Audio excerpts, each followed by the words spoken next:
smelling right, luscious lips, dancing as you walk away. Hey, what's going on? It's the Big D, back with a Divorce News Daily Show.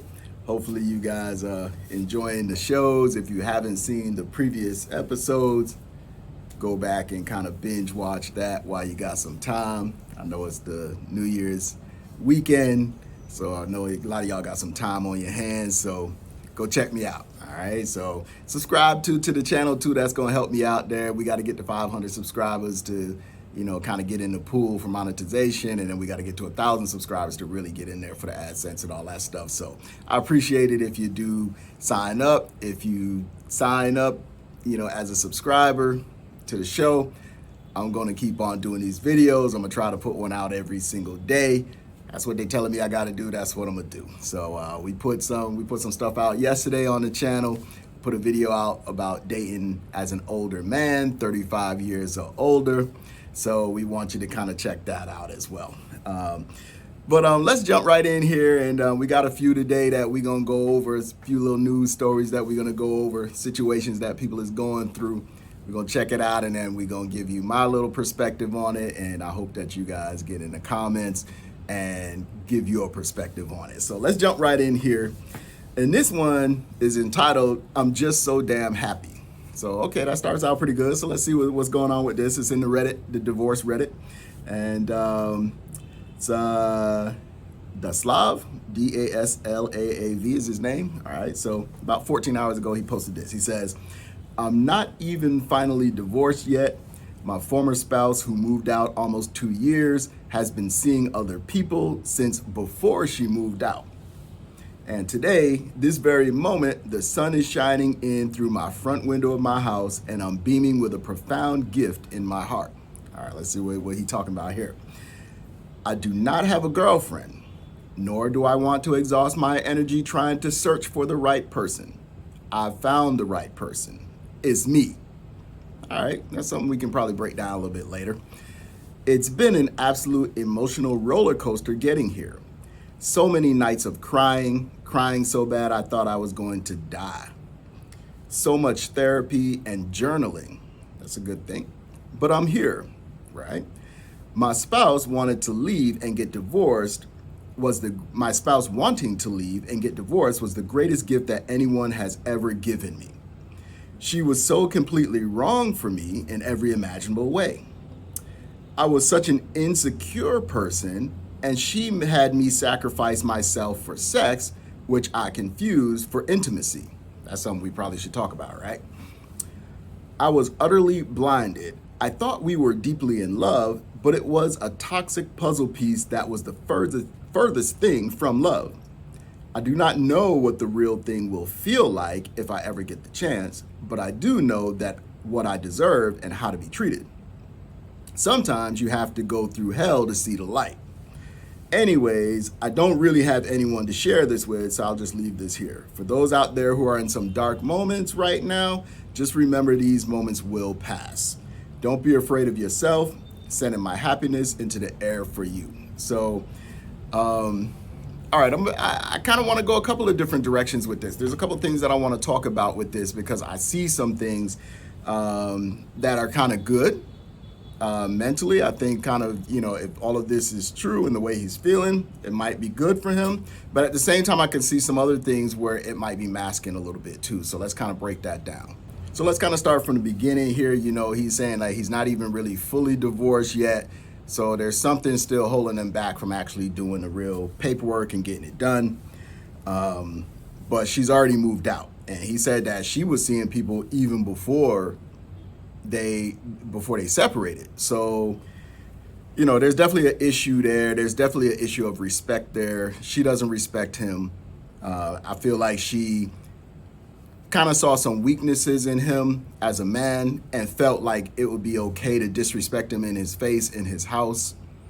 And she wasn't afraid to hide it. So that's telling you right there that, he didn't establish a situation where she was going to respect him regardless of whether or not, he had to, he was the man in the house and you're in his house or whatever under his headship.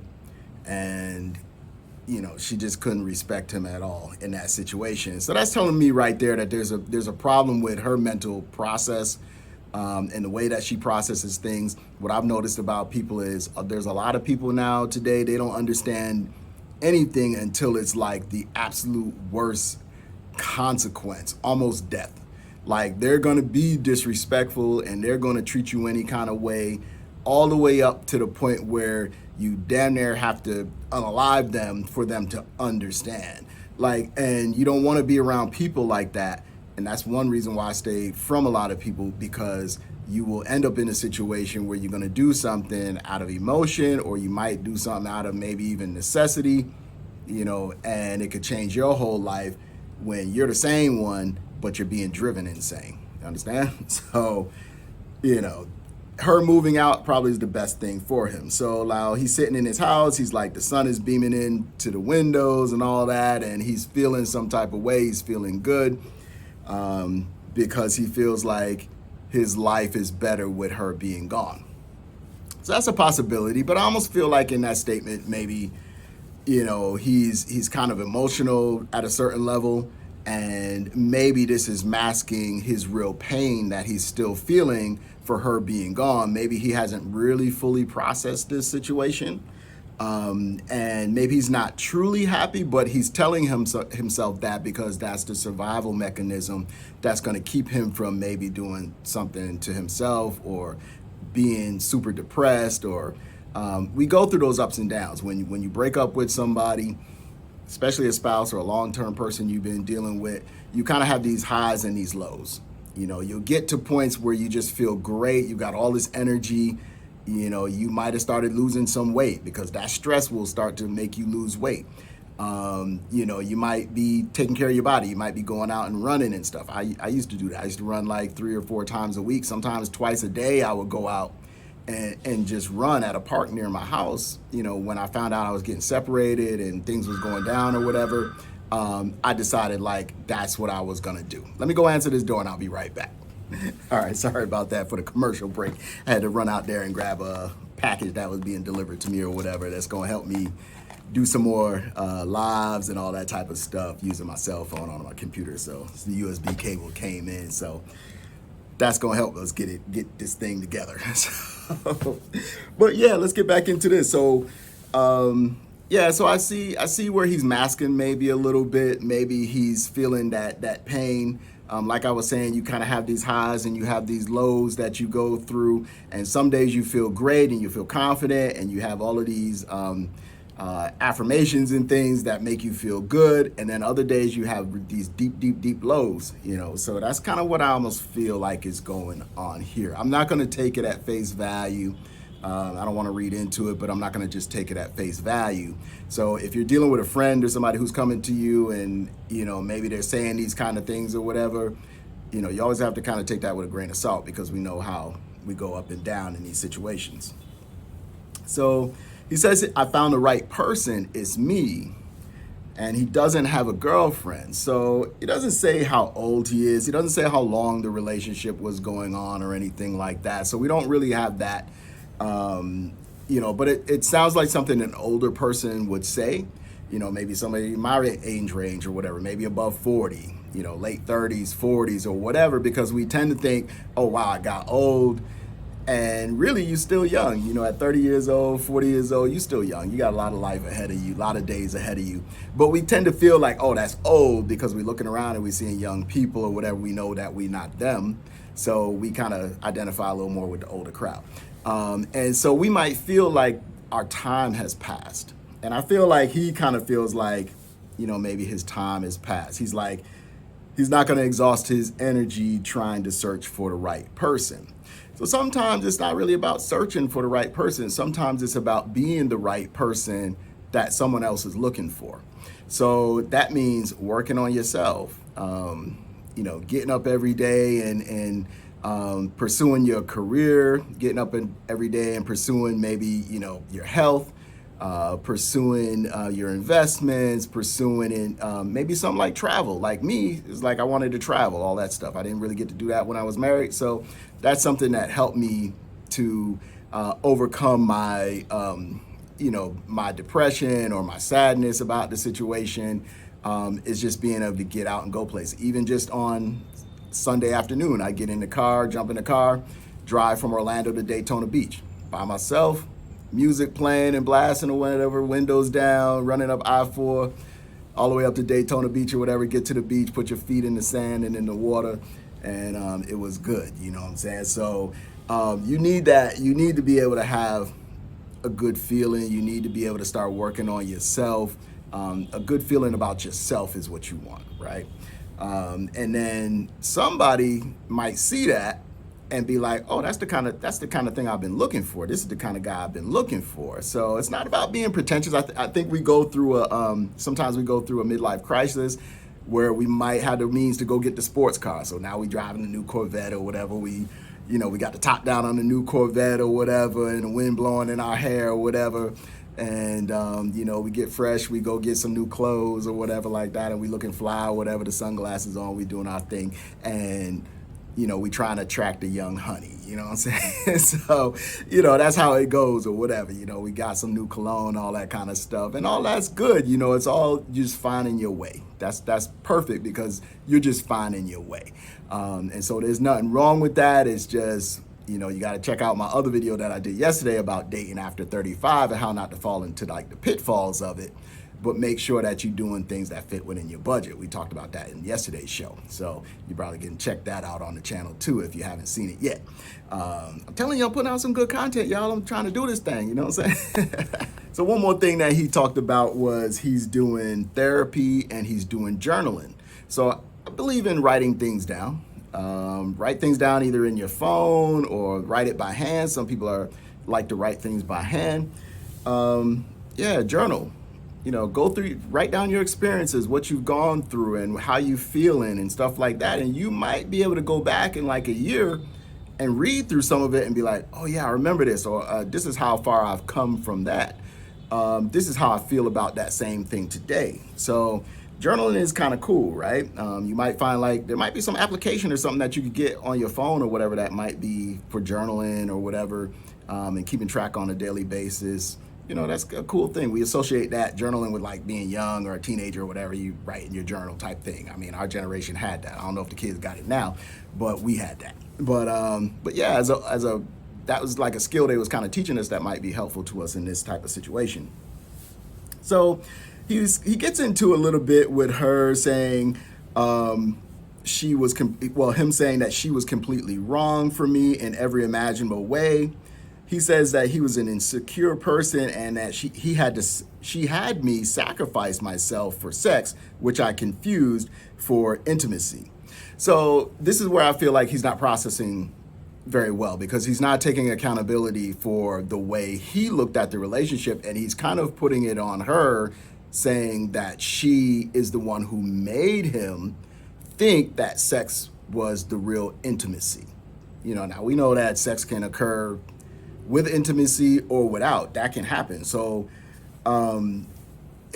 but the person who's engaging in the activity is the person that's responsible. Let's get that clear and 100% sure that you're responsible for your actions. Nobody can make you do what you don't want to do. She's not holding a gun to your head saying, hey, you're going to die if you don't have sex with me or whatever, and think that is intimacy. No, it sounds to me like this is a girl that he really was in love with. He probably dug the sex or whatever, and it probably was good. And he allowed that to cloud his mind and think that he was engaging in intimacy, and that she was also engaging in intimacy where maybe she was just engaging in sex. Maybe she likes sex. That could be a thing where, maybe she's not going to go without just because she's, with you or whatever. She's not going to go without. Obviously, if she's seeing other people after she leaves you or whatever, she has that need, right? So, she's looking at it maybe like it's sex, and you're looking at it like it's intimacy. There's going to be a disconnect there. And so from that point in time is a point where you got to take accountability for your own actions. You can't really put it on her and say that she made you sacrifice yourself for that. You decided that you wanted to be in that relationship with her for that. So, you can't blame it on her. He said he was utterly blinded, but that's something that's on you, right? You got to take the blinders off sometimes and accept reality and accept truth. Sometimes we don't process truth well. I think a lot of people don't process truth well. People like to tell themselves a story and believe the story, whether it's true or not, because it makes them comfortable, it makes them feel good. But I think what we need to do is start learning to deal with truth. And I think that's one thing that divorce kind of puts in our face. Is like, you got the real opportunity to start dealing with your truth, not what you want it to be or not what you think it should have been or what you think it will be, but dealing with the reality of the situation right then and there. So he says he doesn't think he'll know what the real thing is like if he ever gets the chance again. But he says, I know what I deserve and how to be treated. So there's a saying, you teach them how to treat you, right? So you got to teach people how to treat you. You got to set your boundaries. You got to set the pace for what you want in your life and who you want in your life and how they're going to be in your life. You got to set that pace. So you're responsible for that. So understanding how you want to be treated and what you deserve is very important. So I think that's a good thing that he's coming into his understanding of. But you'll know the real thing when it happens, because it won't feel like pain, it won't feel like pressure, it won't feel like stress. It'll feel natural for you. So he'll get the chance again or whatever. I just feel in reading this that there's a lack of confidence there.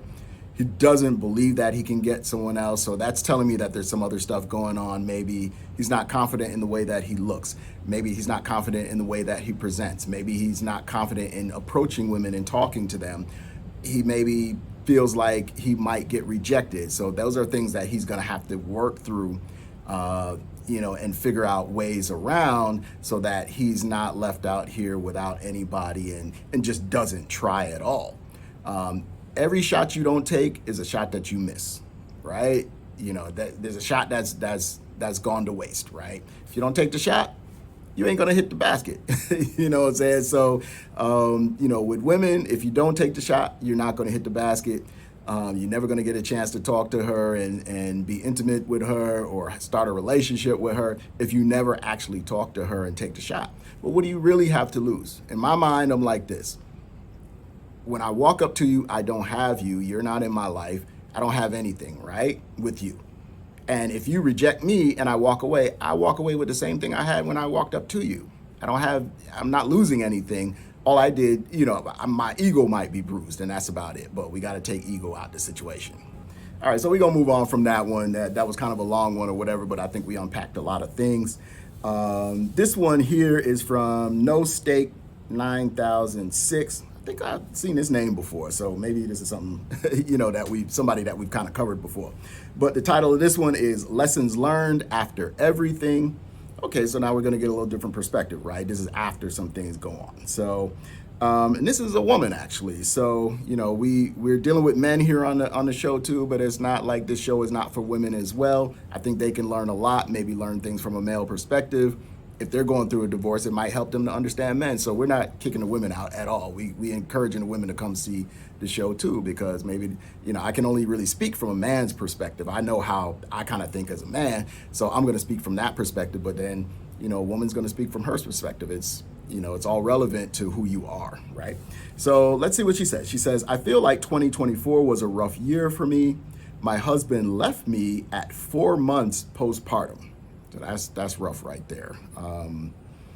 We know, postpartum depression is a big thing, stuff like that. So, we don't know how she was maybe manifesting maybe some of that. Maybe she was asking for help that he wasn't willing to give. Maybe he saw the baby as something taking time away from his relationship with her. Maybe it changes the dynamic a little bit. If you're not really prepared for that, you might kind of act out and do some things. So, she says he claims he was depressed, told me I was fat and lazy, but that he loves our kid, told me I was damaged goods. A week later, he'd had a girlfriend that I found out about after Halloween. The hardest thing I learned is that everything I had begged for in our marriage, he willingly gave to her. A massage? He hated giving me one and would complain his hands hurt. He offered to give her one. Wow. And that he loved foot rubs. when he repeatedly told me he hated foot rubs. One of the hardest lessons I was told by my therapist was that if he wanted to, he would. Harsh, but true. I'm no longer angry at him because I'm at peace with myself over everything. Wow, there's a lot going on here. It was short, but I'm thinking, okay, here's a short one, but man, this is a lot going on. First of all, he left her right after they had a kid, 4 months after they had a kid together, brought a kid into this world, and now you put the child in position to be without a father. I don't really agree with that. I can see if this relationship is abusive or it's toxic or something like that, but just walking out on your woman and your kid, I don't really get down with that. You got to figure that out, right? I'm not saying you got to stay all the time or whatever, but just because you're horny and you want to be out with some other girl and you probably was seeing this other girl already, probably whispering things in her ear about your relationship and all that kind of stuff, and telling her things about your relationship, and she's obviously trying to side with you for whatever you giving her or whatever you doing for her. You know, this is not a cool situation. So I'm really not with that. So we don't know what her part of it was because everybody only tells from their perspective. But, you know, she played a part in it, he played a part, but it's looking like the part that he played is really not a good one, right? He told her she was fat and lazy. So this is not cool. It's the way that you say things is going to be important, right? Some of it might be true, some of it might not. But it's the way that you say things and how you express things. If you love somebody, you're not going to just say you're fat and you're lazy, right? You're going to try to help them in a certain way. You're going to try to push them in a certain direction. And yeah, I get it. Sometimes people don't get the message until it's brought to them in a harsh way. And that's something that, you know, I've learned too, is like you get to a point where it's like, yo, like I really just need you to get the information. Like, I need you to get it at this point. I'm tired of saying it. You know, I get impatient with that at some point, you know, after saying it over and over and over again, right? But to express it like that, it sounds like he's really disconnected from her. He doesn't love her. He's not feeling her at all. And he doesn't even respect her as the mother of his new child. So, you know, he told her she was damaged goods. I think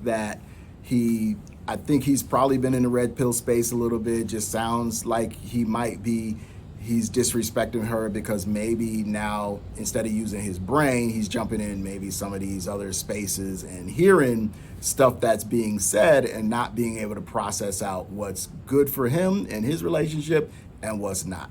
That's what I kind of feel from it. You know, that's not just natural that you just calling somebody damaged goods or you're fat and you're lazy, this, that, and the other.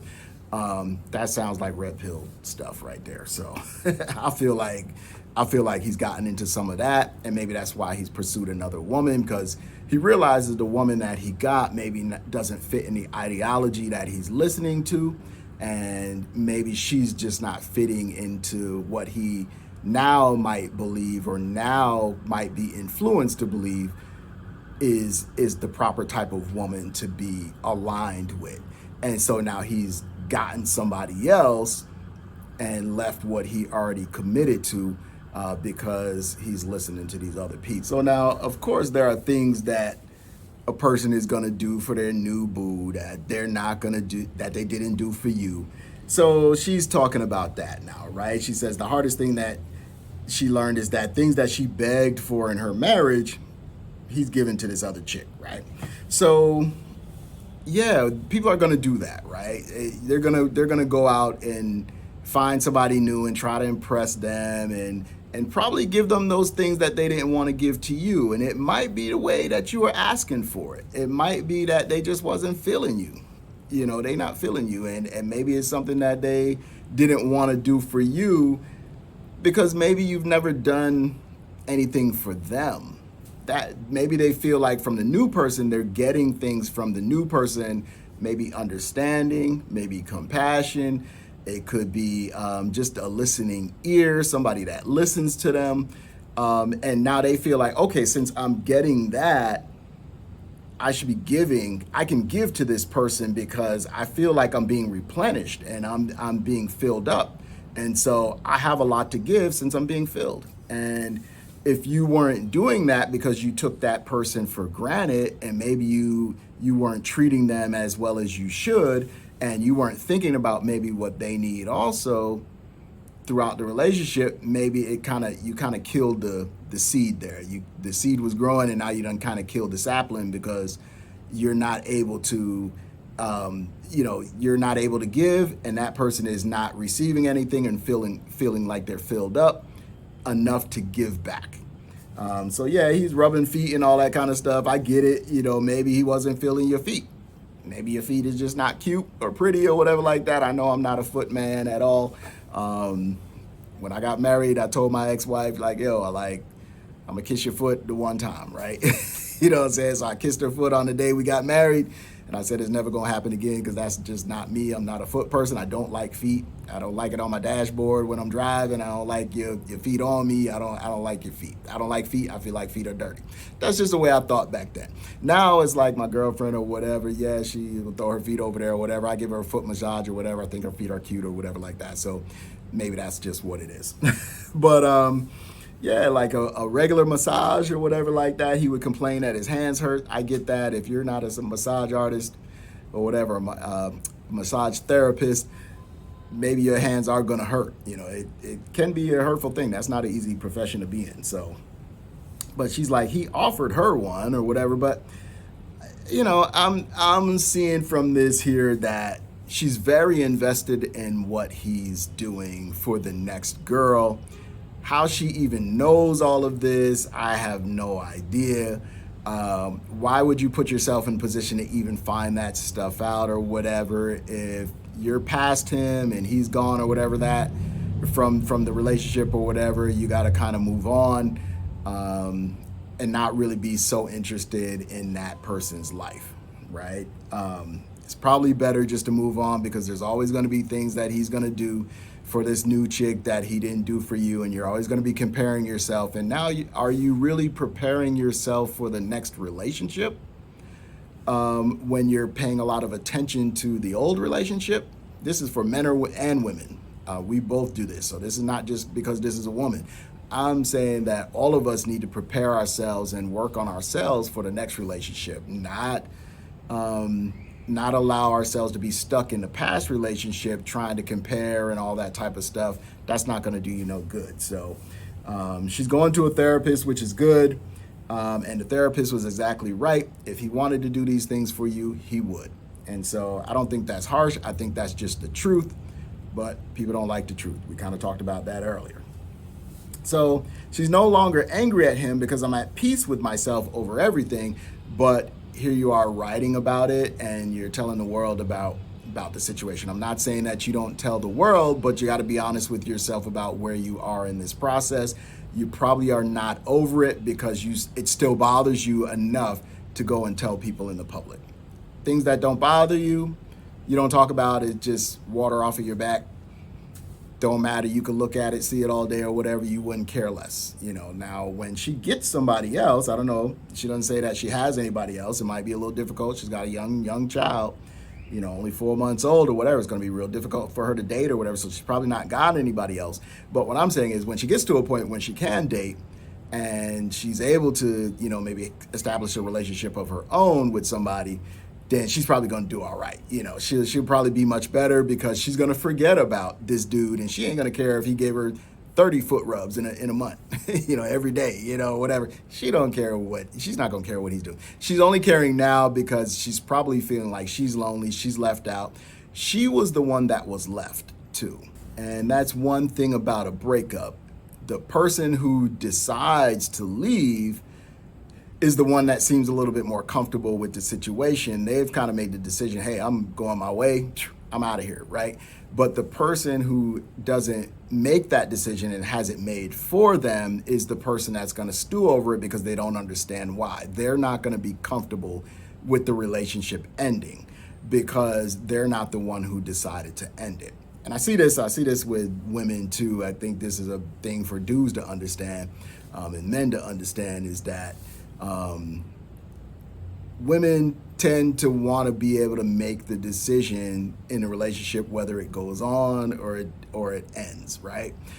It's very rare that it's like the dude is like, okay, I don't want to be with you no more. I want to divorce you or whatever. And the woman's like, okay, cool. Like, I've been waiting for this, So But even in that situation, she's already kind of decided at some point in the past that she wasn't in, she's no longer connected to this person or no longer connected in a relationship or whatever. So it might be a thing where, she's already decided that. But if she hasn't decided that and it blindsides her, kind of like this woman here, I'm sure she was just pregnant 4 months ago and now she's had this baby.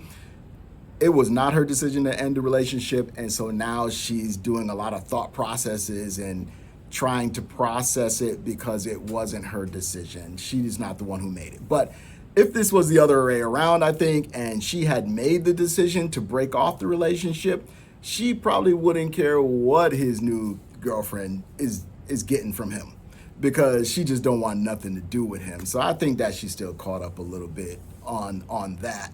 And not really, I don't think she's really processed it all the way. I think she should continue going to her therapist, continue trying to understand who she is as a person, where she is currently in her situation, what her prospects are, what her challenges are going to be as she goes forward. She needs to continue that process. She's not there yet. We have a tendency as humans to kind of want to say, okay, I've conquered it. I've gotten past that already, when in reality, we're just trying to get out of doing the work of really digging deep and making sure that we've, really overcome the situation. We just try to move on from it.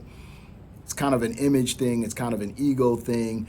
And it's just a psychological thing that we do to try to tell ourselves that we've processed all of this well and that we're just over it. And a lot of times we aren't. That's just the mask that we put on. So I've been going on a little bit here today. My phone is tripping with the storage and all that kind of stuff or whatever. I don't know with this iPhone or whatever. I love the camera, but I don't know what they got going on with the storage or whatever. So I'm going to work with that. I got my Samsung and then I got my iPhone. I wish this camera was better because I would use this. So I got to probably find a new camera if I could find a Samsung with a 4K camera or whatever like that, I probably would use that. That's the only reason why I use the iPhone.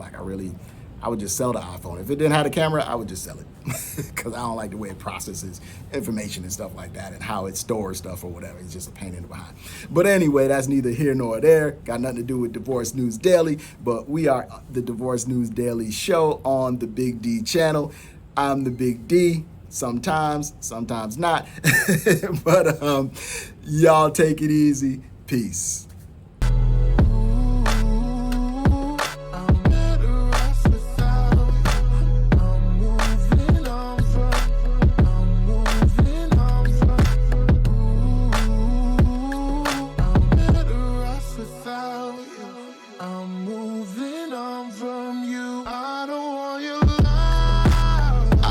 Skin popping, smelling right, luscious lips, dancing as you walk.